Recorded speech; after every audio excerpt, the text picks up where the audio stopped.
தேவனுக்கு மகிமை உண்டாவதாக. ஆண்டவரும் இரட்சகருமான இயேசு கிறிஸ்துவின் நாமத்தில் உங்கள் யாவருக்கும் என் அன்பின் வாழ்த்துக்களை தெரிவித்துக் கொள்கிறேன். தேவனின் வார்த்தை வெளிப்படும் நேரம். தேவ செய்தியின் தலைப்பு கைவிடாதிருப்பேன். என் அன்பு தேவச்சனமே, இந்த நாளில் கூட பாருங்க, ஆண்டவர் நம்மளை பார்த்து சொல்றாரு, நான் உங்களை கைவிட மாட்டேன். ஆகவேதான் 1 ராஜாக்களின் புஸ்தகம் 6ஆம் அதிகாரம் 13ஆம் வசனத்தை நாம் வாசிக்கும் பொழுது, இஸ்ரவேல் புத்திரர் நடுவிலே வாசம் பண்ணி என் ஜனமாகிய இஸ்ரவேலை கைவிடாதிருப்பேன் என்றார். ஹல்லேலூயா. இங்க ரொம்ப தெளிவா சொல்றாரு, இஸ்ரவேல் புத்திரர் நடுவில் வாசம் பண்ணி என் ஜனமாகிய இஸ்ரவேல் நான் என்ன பண்ண மாட்டேன், கைவிட மாட்டேன் என்று சொல்றார்.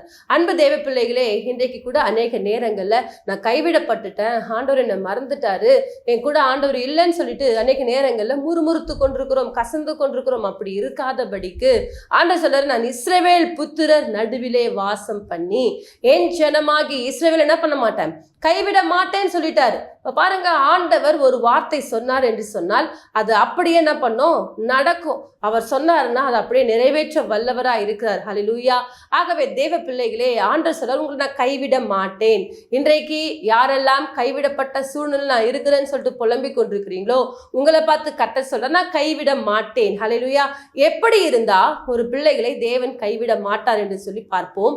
அதிலேயே மேல் வசனத்தை நீங்கள் வாசிக்கும் பொழுது, நீ என் கட்டளைகளின்படி நடந்து என் நீதி நியாயங்களை நிறைவேற்றி என் கற்பனைகளின்படி எல்லாம் நடந்து கொள்ளும்படிக்கு அவைகளை கை கொண்டால் நீ கட்டுகிற இந்த ஆலயத்தை குறித்து நான் உன் தகப்பனாகிய தாவீதோடு சொன்ன வார்த்தையை உன்னிடத்தில் நிறைவேற்றி. ஹல்லேலூயா. இங்க ரொம்ப தெளிவா சொல்றாரு, நீ என் கட்டளைகளின்படி நடந்து என் நியாயங்களை நிறைவேற்றி. அப்போ யார் ஒருவர் தேவனுடைய கட்டளைகளையும் அவர் சொன்ன நியாயங்களின்படி நடந்து அவருடைய வழிகளை நடக்கிறார்களோ அவர்களை தேவன் என்ன பண்ண மாட்டாராம், கைவிட மாட்டார். ஹல்லேலூயா. அன்றைக்கு ஆண்டவர் பாருங்க, நம்முடைய முற்பிதாக்களுக்கு ஒரு சில வாக்குத்தத்தங்களை பண்ணாரு.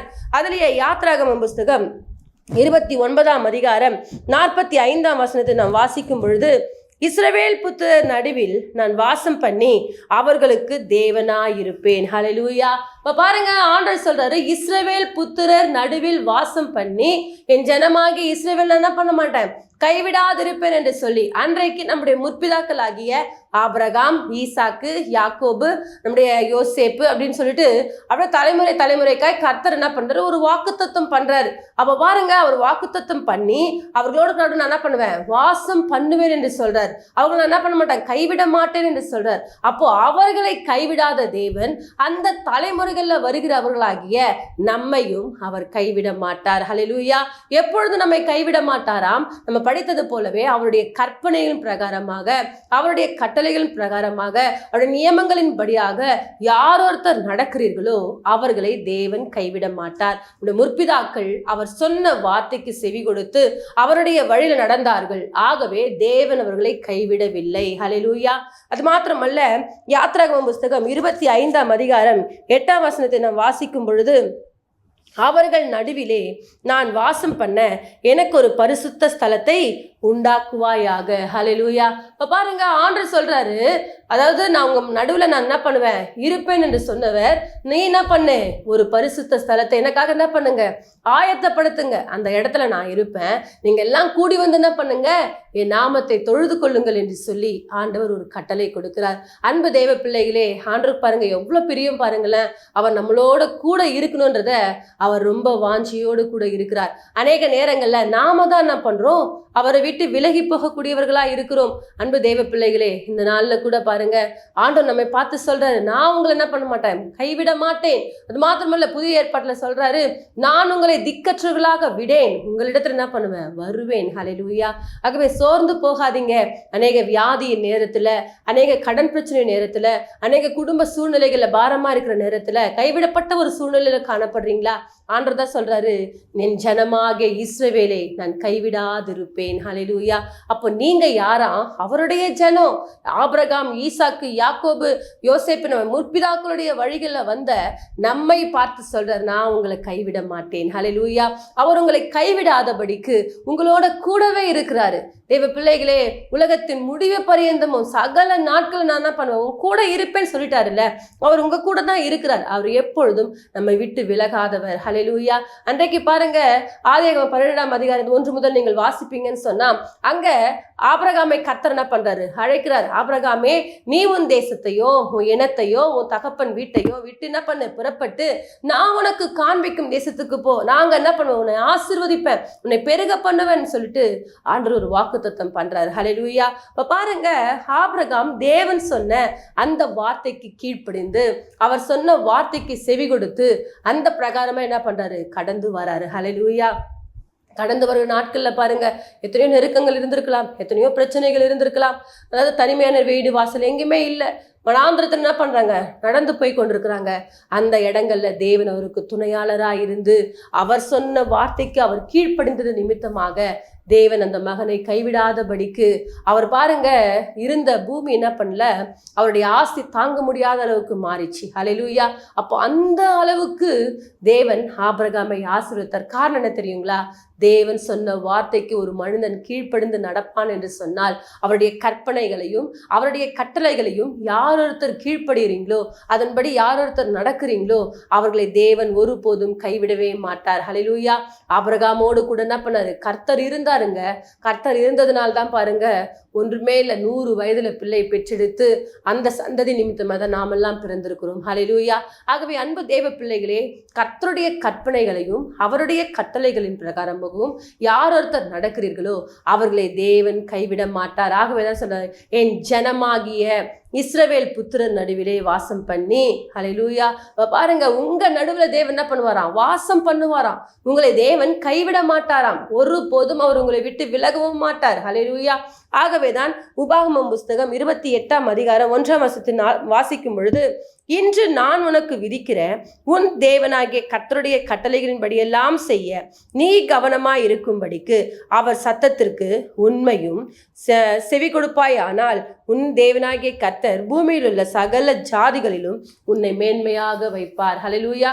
இங்க ரொம்ப தெளிவா சொல்றாரு, அவருடைய கற்பனைகள் பிரகாரமாகவும் அவருடைய கட்டளைகள் பிரகாரமாகவும் நீ நடப்பேன்னு சொன்னா நான் என்ன பண்ணுவேன், பூமியில் உள்ள சகல ஜாதிகளிலும் உன்னை என்ன பண்ணுவேன், மேன்மையாக வைப்பேன். மேன்மையாக வைக்கிறது மாத்திரமல்ல, உங்களை தேவன் கைவிட மாட்டார். அன்பு தேவ பிள்ளைகளே, இன்றைக்கு நாம அவர் சொன்ன வார்த்தைக்கு செவி கொடுக்காம நம்ம இஷ்ட போன போக்க எனக்கு எல்லாமே தெரியுங்க, நான் நடப்பேங்க அப்படின்னு சொல்லிட்டு நீங்க உங்க இஷ்ட பிரகாரமாய் நடப்பீங்கன்னு சொன்னா தேவன் உங்களுக்கு உதவி செய்ய மாட்டார். ஆகவே தேவ பிள்ளைகளே, இன்றைக்கு இந்த வார்த்தைகளை கேட்டுக்கொண்டிருக்கிற உங்களுடைய வாழ்க்கையில நீங்க தேவனுக்கு செவி கொடுக்காமல் இருப்பீர்கள் என்று சொன்னால் கைவிடப்பட்ட சூழ்நிலைகள் வரும். ஆகவே தான் அவரை எப்பொழுதும் நம்ம என்ன பண்ணக்கூடாது, தேடுவதை விடக்கூடாது. ஆகவே தான் சொல்றாரு, பரிசுத்த ஸ்தலத்தை உண்டு பண்ணு, அந்த இடத்துல நான் என்ன பண்ணுவேன், வாசம் பண்ணுவேன். நீங்க எல்லாம் கூடி வந்து என்ன பண்ணுங்க, என் நாமத்தை தொழுது கொள்ளுங்கள். இப்போ பாருங்க, அதனால தான் தேவன் சொல்றாரு, ஆலயத்தை என்ன பண்ண, கட்டுங்கள், நான் என்ன பண்ண அந்த இடத்துல இருப்பேன். ஹல்லேலூயா.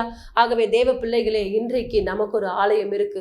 அந்த ஆலயத்துக்கு கடந்து சென்று ஒவ்வொரு நாளும் வார்த்தைகளை கேட்டு அந்த வார்த்தைகள் பிரகாரமாய் நீங்கள் நடக்கும் பொழுது அவர் உங்களை ஒருபோதும் கைவிடாதவராய் இருப்பார். ஹல்லேலூயா. இப்போ பாருங்க, 28ஆம் அதிகாரம் 1 வசனத்தை நீங்கள் வாசிப்பீர்கள் சொன்னால் அவருடைய கட்டளைகளையும் அவருடைய கற்பனைகளையும் யார் ஒருத்தர் கை கொள்றார்களோ அவர்களுக்கு வருகிற ஆசீர்வாதங்களை பற்றி எழுதியிருக்கும். அதுலேயே பாருங்க, கீழெல்லாம் நீங்க வாசிக்கும் பொழுது அவருடைய கற்பனைகளையும் கட்டளைகளையும் கை கொள்ளுன்னு சொன்னா வருகிற சாபங்களை பற்றியும் எழுதப்பட்டிருக்கு. ஆகவே தேவ பிள்ளைகளே, நம்மை தேவன் ஆசீர்வதிக்க வல்லவராய் இருக்கிறார். நம்மை ஆசீர்வதிக்கணும்னு தேவன் சித்தம் வைத்திருக்கிறார். நம்மை ஒருபோதும் தேவன் கைவிட கூடாது என்பதை தேவன் நினைத்து கொண்டிருக்கிறார். ஆகவே அவர் உங்களை கைவிடாமல் அவர் உங்களோட கூட இருக்கணும்னு சொன்னா நீங்க என்ன செய்யணும்னு சொன்னா அவருடைய கட்டளைகளையும் அவருடைய கற்பனைகளையும் கை கொள்ளுங்க. அன்றைக்கு ஆபிரகாம் தேவனுடைய கற்பனைகளையும் அவருடைய கட்டளைகளையும் அவர் கை கொண்டு நடந்ததனால்தான் ஆபிரகாமை தேவன் கைவிடவே இல்லை. ஹல்லேலூயா. ஆபிரகாமை தேவன் ஆசீர்வதித்தார். அவருடைய ஆஸ்தி பூமி தாங்க முடியாத அளவுக்கு இருந்தது. அவரை கர்த்தர் பல மடங்கு ஆசீர்வதித்து உயர்த்தினார். ஹல்லேலூயா. அவருடைய குமாரனாகிய ஈசாக்கையும் கர்த்தர் அப்படியாய் ஆசீர்வதிச்சார். அவர் இருந்த தேசத்துல என்ன ஆயிடுச்சு, பஞ்சம் உண்டாக்கும் பொழுது உடனே ஆண்டவர் சொல்ற தரிசனத்துல தோன்றி, நீ இந்த இடத்துல குடியிரு, கேரளூர்ல என்ன பண்ணு, குடியிரு, நான் உன்னை ஆசீர்வதிப்பேன். ஹல்லேலூயா. இப்போ பாருங்க, அந்த வார்த்தைக்கு ஈசாக்கு செவி கொடுத்தார். அதே எந்த இடத்துல பஞ்சம் இருந்ததோ அந்த இடத்துல விதை விதைச்சாரு, 100 மடங்கு பலனை பார்த்தார். அன்பு தேவ பிள்ளைகளே, யாரொருத்தர் தேவனுடைய கற்பனைகளையும் அவருடைய கட்டளைகளையும் கை கொண்டு அந்த வார்த்தையை கடைபிடித்து நடக்கிறீர்களோ உங்களை தேவன் ஒருபோதும் கைவிட மாட்டார். ஹல்லேலூயா. உங்களுக்கு 100 மடங்கு கர்த்தர் ஆசீர்வதிக்க அவர் வல்லவராய் இருக்கிறார். தேவ பிள்ளைகளே, நாமளே என்ன பண்ணுறோம்னா, நமக்கு ஒருத்தவங்க செவி கொடுக்கல, ஒருத்தவங்க கீழ்ப்படியலன்னு சொன்னால் அவங்களுக்கு எந்த ஒரு உதவியும் செய்ய மாட்டோம். நம்ம பிள்ளைகள் பாருங்கள், நம்ம வார்த்தைக்கு கீழ்ப்படியலன்னு சொன்னால் என்ன பண்ண மாட்டோம், நான் உனக்கு எதுவுமே செய்ய மாட்டேன்னு சொல்லுவோம். இப்போ ஒரு சாதாரணமான மனுஷங்களாகிய நாமளே என்ன பண்ணுறோம், நம்முடைய வார்த்தைக்கு ஒருத்தவங்க செவி கொடுக்காத போது, நம்முடைய வார்த்தைக்கு ஒருத்தவங்க கீழ்ப்படிந்து நடக்காத பொழுது அவர்களை நாம் என்ன பண்ணுவோம், ஒரு பனிஷ்மெண்ட் கொடுக்குறோம்ல. அதே போல தான் தேவன் கூட பாருங்க, நாம் அவருடைய வார்த்தைக்கு கீழ்ப்படியல, நீங்கள் என்னை தேடினால் நான் உங்களுக்கு வெளிப்படுவேன், நீங்கள் என்னை விட்டீர்களாகி நான் உங்களை என்ன பண்ணுவேன், விட்டு விடுவேன் என்று சொல்றாரு. ஆகவே தேவ பிள்ளைகளே, அவரை நீங்கள் தேடும் பொழுது, அவருக்கு கொடுக்க வேண்டிய கனத்தை நீங்கள் கொடுக்கும் பொழுது அவர் உங்களோட கூட இருப்பார். உங்களை ஒருபோதும் என்ன பண்ண மாட்டாரு, கைவிட மாட்டார். இஸ்ரவேல் ஜனங்கள் என்னதான் பாவம் செஞ்சாலும், இஸ்ரவேல் ஜனங்கள் பாருங்க, தேவனை விட்டு பாகர்களை பணிந்து கொண்டு இஷ்ட போக்குல வாழ்ந்தாலும் அவர்களை தேவன் கைவிடவே இல்லை. ஹல்லேலூயா. அவர்களோடு கூட கர்த்தர் இருந்தார். பகலிலே மேகஸ்தம்பத்தினாலும் இரவிலே அக்னி ஸ்தம்பத்தினாலும் அவர்களோடு கூட கடந்து போனார். அந்த தேவன் தான் இன்றைக்கு உங்கள் மத்தியில் உலாவிக் கொண்டிருக்கிறார். ஆகவே அவர் உங்களை பார்த்து சொல்றாரு, என் ஜனமாகிய இஸ்ரவேல் நான் என்ன பண்ண மாட்டேன், கைவிடாதிருப்பேன். ஹல்லேலூயா. நீங்கள் யாராம், அவருடைய ஜனம். அப்ப அவருடைய ஜனம் சொன்னா நீங்க என்ன பண்ணணும், அவருடைய நாமத்தை உயர்த்தணும். ஆகவேதான் ஏசாயாவின் புத்தகத்தை வாசிக்கும் பொழுது, இந்த ஜனத்தை எனக்கென்று ஏற்படுத்தினேன், இவர்கள் என் துதியை சொல்லி வருவார்கள். ஹல்லேலூயா. அப்போ தேவன் உங்களை அவருக்காக தெரிந்து கொண்டிருக்கிறார். நீங்க உங்க வீட்டு வேலைகள் பார்த்துக் கொள்வதற்கோ, உங்க கணவரையோ உங்க பிள்ளைகளோ உங்க காரியங்களை பார்ப்பதற்கு மாத்திரம் தேவன் உங்களை உருவாக்கல. நீங்கள் அவருடைய நாமத்தை மகிமைப்படுத்துவதற்காக, அவருடைய நாமத்தை கனப்படுத்துவதற்காகத்தான் கர்த்தர் உங்களை தெரிந்து கொண்டிருக்கிறார். யாரொருவர் தேவனுடைய வார்த்தைகளுக்கு செவி கொடுத்து அவருடைய வழிகளின் பிரகாரமாய் யாரொருத்தர் நடக்கிறீர்களோ அவர்களை தேவன் கைவிட மாட்டார். ஹல்லேலூயா. பாருங்க, வேதத்துல இருந்த ஒவ்வொருத்தரும் யாரெல்லாம் கர்த்தருடைய கற்பனைகளையும் கட்டளைகளையும் அவர்கள் கை கொண்டு நடந்தார்களோ அவர்களை தேவன் கைவிடவே இல்லை. அவர்களோடு கூடவே கர்த்தர் போறாரு. இப்ப பாருங்க, யோசேப்பு எகிப்துல என்ன பண்றாரு, சிறைச்சாலைக்குள்ள இருக்காரு. சிறைச்சாலையில் இருந்தாலும் கர்த்தர் அவரோடு கூட இருக்கிறார். ஹல்லேலூயா. அவர் எந்த இடத்துல இருந்தாலும் தேவன் அவர் மகனோட கூட இருக்கிற காரணம் தெரியுமா, யோசேப்பு தேவனுடைய வழிகளை நடக்கிறவர். ஹல்லேலூயா. அன்றைக்கு பாருங்க, சாத்ராக், மேஷாக், ஆபேத் நேகோ, தானியேல் இவர்கள் எல்லாம் எங்க இருக்கிறாங்கன்னு சொன்னா பாபிலோன்ல அடிமைகளா இருக்கிறாங்க. அந்த இடங்கள்லயும் கர்த்தர் தேவனர்களோடு கூட இருக்கிறார். ஹல்லேலூயா. அன்பு தேவ பிள்ளைகள், அவர்களுக்கு எந்த விதமான நெருக்கங்கள் வந்தாலும், எந்த விதமான பிரச்சனைகள் வந்தாலும் அவர்களோடு கூட கர்த்தர் இருந்தார். காரணம், அவர்களை கைவிடவில்லை. காரணம் தெரியுமா, அவர்கள் தேவனுடைய வழிகளை நடந்தார்கள். தேவனுடைய கற்பனைகளையும் அவருடைய கட்டளைகளின் பிரகாரமாய் நடந்து அவருக்கு சாட்சியுள்ள ஒரு வாழ்க்கை வாழ்ந்தார்கள். ஆகவேதான் கர்த்தர் அவர்களை கைவிடாமல் அவர்களோடு கூட இருந்தார். இன்றைக்கு தேவன் நம்மோடு கூட இருக்கணுமா, நாம் என்ன பண்ணணும், அவருடைய கற்பனைகளையும் அவருடைய கட்டளைகளையும் நம்ம கை கொண்டு நடக்கணும். அப்பதான் நம்ம என்ன பண்ண மாட்டாரா, தேவன் கைவிட மாட்டார். ஹல்லேலூயா. நான் எதுவுமே ஆண்டோடைய வார்த்தைக்கு என்ன பண்ண மாட்டேன், கீழ்ப்படிய மாட்டேங்க, வேதத்தை வாசிக்க மாட்டேன், செபிக்க மாட்டேன், ஆலயத்துக்கு போக மாட்டேன், இஷ்ட போன போக்குலா தான் இருப்பேன்னு சொன்னா நீங்கள் கைவிடப்பட்ட சூழ்நிலையில காணப்படுவீங்க. ஒரு நாள் வியாதிகள் உங்களை மேற்கொள்ளும், ஒரு நாள் பலவீனங்கள் உங்களை மேற்கொள்ளும், ஒரு நாள் கடன் உங்களை மேற்கொள்ளும், குடும்பத்தில் காணப்படுற பிரச்சனைகள் பிரிவினைகள் உங்களை மேற்கொள்ளும். அப்போ நீங்க வேதனைப்படுவீங்க. ஹல்லேலூயா.